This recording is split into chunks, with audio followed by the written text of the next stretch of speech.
Forensic word derive हुआ और Latin में फॉरेंसिक वर्ड का ये मतलब था कि ये प्लेटफॉर्म जैसे आप लोग बैठे हैं, यहाँ पर बैठे हैं हम और सुन रहे हैं कि भाई किसको क्या क्या ग्रीवांसेस है, और इस प्लेटफॉर्म पे 4-5 लोग बैठ के और सारी चीज सुनने के बाद अपना फैसला सुनाते थे। इस प्लेटफॉर्म का नाम पड़ा फोरम। इस प्लेटफॉर्म का नाम पड़ा फोरम और फोरम से ये वर्ड जो है फॉरेंसिक कहलाने लगा। तो फॉरेंसिक का मतलब ये है कि लैटिन वर्ड है that is drive from the forum word. Forum means platform where the जजेस deliver the judgement about the cause of death or any dispute, ये फोरम कहलाया।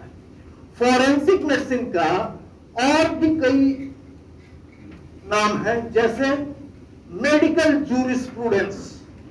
मेडिकल जूरिस्प्रूडेंस आपने सुना होगा। Medical means medical, juris means law. Juris juris medical इसलिए क्योंकि medical साथ में है, इसलिए मेडिकल जूरिस्प्रूडेंस। तो फॉरेंसिक मेडिसिन वर्ड और मेडिकल जूरिस्प्रूडेंस दोनों यूज होते हैं, लेकिन फॉरेंसिक मेडिसिन ज्यादा यूज होता है। क्यों? इसलिए ज्यादा यूज होता है कि जितने भी आपके आईपीसी है, सीआरपीसी है, ये सारे डील होते हैं फॉरेंसिक मेडिसिन से इनकॉर्पोरेट। ये क्या है? आईपीसी क्या है? इंडियन पीनल कोड, भारतीय दंड विधान, और सीआरपीसी, इसके बहुत सारे सेक्शंस जो है डॉक्टर से रिलेटेड है। बहुत सारे सेक्शंस रिलेटेड है डॉक्टरों के, उनके एग्जामिनेशन से, उनके प्रैक्टिकल एक्सपीरियंस से, पोस्टमार्टम से, किसी चोट से, किसी एज सर्टिफिकेट से। तो ये सारी चीजें फॉरेंसिक मेडिसिन में आती है। फॉरेंसिक मेडिसिन का एक एग्जाम में पूछते हैं कि क्या है forensic medicine? Forensic medicine is that branch of medical science which deals the medical aspect of medicine. एक medical aspect of the medicine को डील करता है, वो फॉरेंसिक मेडिसिन कहलाता है। मतलब मेडिकल एस्पेक्ट मतलब आपको जो नॉलेज हुआ, किसी भी केस को देखा आपने, सर्जिकल है, आपने देखा कि इसको चोट लगी है, वो चाह रहा है कि इसमें गंभीर धाराएं बन जाए। आपने गांव में देखा होगा लोग पैसे रुपए देके गंभीर धाराएं बनाते हैं, तो डॉक्टर उसके बारे में लिखता है कि ग्रेवियस हर्ट है, कि सिंपल हर्ट है, साधारण चोट है, ग्रेवियस मतलब गंभीर चोट है। तो ये सारे आईपीसीज के कारण जो है डिफरेंट सेक्शन में रखे जाते हैं और ये सभी डील होता है फॉरेंसिक मेडिसिन। रेप केसेस है, असॉल्ट केसेस है, एक्सीडेंट है, इंजरी है, ये सारे फॉरेंसिक मेडिसिन से डील होता है। अब मेडिकल जूरिस्प्रूडेंस क्या है? आप कहेंगे साहब नाम तो दोनों के बारे में यूज होता है, ये है क्या मेडिकल जूरिस्प्रूडेंस? तो मेडिकल जूरिस्प्रूडेंस क्या है कि डॉक्टर का रिलेशन, एक डॉक्टर दूसरे डॉक्टर से क्या उसका रिलेशन होता है, वो केस रिफर करता है। पर्टिकुलर केस में आपके पास भेज रहा हूं, इसमें सारी जांचें आप करा के अपना रिपोर्ट आप दीजिए, जिससे कि आगे इसके ऊपर अगला डायग्नोसिस के बाद कार्रवाई की जा सके। तो ये जो रिलेशन है between doctor and patient and doctor and state, patient जो गया डॉक्टर के पास, ये भी एक रिलेशन है। जो डॉक्टर रिलेशन बना, वो भी एक रिलेशन है। और जो डॉक्टर और स्टेट में जो रिलेशन हुआ, वो भी एक रिलेशन है। तो इन तीनों तरह के रिलेशन को मेडिकल जूरिस्प्रूडेंस के अंतर्गत आता है। आपको आश्चर्य होगा कि डॉक्टर का रिलेशन तो आपको समझ में आ गया कि भाई क्या कर्तव्य है, क्या व्यवहार करना चाहिए, कैसे करना चाहिए, किसी के साथ लड़ाई नहीं करनी चाहिए, किसी को जो है ऐसा नहीं चलना चाहिए कि लड़के के लिए है कि लड़के के लिए है। ये भी जो है एथिकल बात है कि सिर्फ लड़कों के लिए है, लड़की के लिए नहीं। तो ऐसा जो कहा वो एथिकल बात है मेडिकल जूरिस्प्रूडेंस के साथ, उसके ऊपर आईपीसी की धारा लगनी चाहिए। अभी तक नहीं बनी है धारा, देखा जाएगा। तो इस तरह की चीजें जो है डॉक्टर और स्टेट का मतलब ये है कि जैसे आपने कोरोना देखा, जैसे आपने बहुत सारे केसेस का ये देखा कि स्विमिंग पूल में फिंगर डिजीज के लोग स्नान कर रहे हैं, लोग बता नहीं रहे हैं। किसी की एग्जामिनेशन हुई, वो टैक्सी ड्राइवर है, वो ट्रक ड्राइवर है, वो बस ड्राइवर है, वो रेल ड्राइवर है, और उसको कलर ब्लाइंडनेस है, उसको हाइपरटेंशन है। तो इसके बारे में डॉक्टर के लिए नैतिक जिम्मेदारी है कि वो कंसर्न अथॉरिटी को, जो उसका एम्प्लॉयर है, उसको बतलावे कि साहब particular person is suffering from hypertension और कलर ब्लाइंडनेस और something else which is dangerous for the public. Forensic odontology है, forensic dentistry है, forensic आपके poisoning है, और बहुत सारे ब्रांच है जैसे कि forensic science laboratory जहाँ पर टेस्ट किए जाते हैं, जितने की आपको डॉक्टर साहब ने बताया, तो उसके एग्जामिनेशन वगैरह इनके परीक्षण है, तीसरा के परीक्षण है पॉइजनिंग के लिए, और डिफरेंट डीएनए टेस्ट बनाने के लिए हम भेजते हैं फॉरेंसिक साइंस लैब में।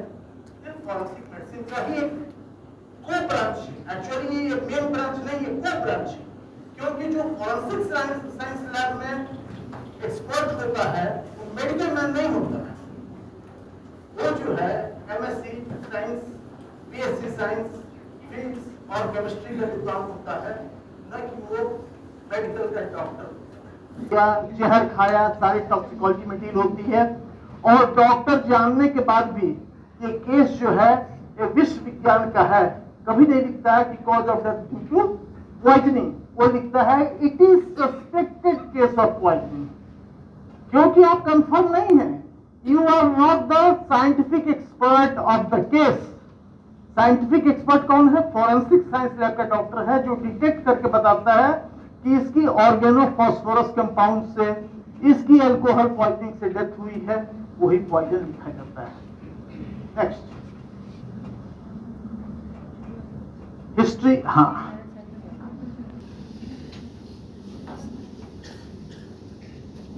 हिस्ट्री में ये कब से शुरुआत हुई, पहले कहां कहां हुआ, वही सारी चीजें आपके बताई गई हैं, जो बुक्स में देख लीजिए। इसमें समझने या समझाने की कोई भी आवश्यकता नहीं है, लेकिन आपके नॉलेज में एक ब्रीफ होना चाहिए कि कहां से शुरुआत हुई।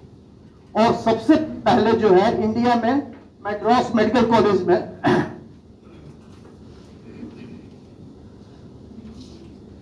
और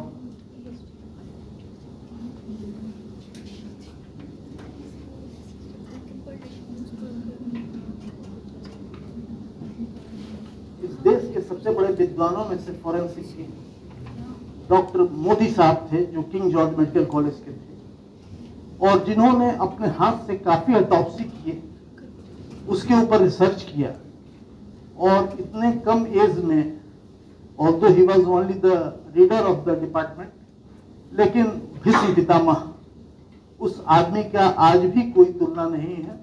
उन्होंने फॉरेंसिक मेडिसिन की एक बुनियाद रखी, जो आज भी सारे कोर्ट्स में, हिंदुस्तान की जितनी भी न्यायपालिका है, सब जगह वही उन्हीं की किताब मोदी मेडिकल जूरिस्प्रूडेंस आपकी चलती है और कोर्ट होती है। ठीक, आगे ये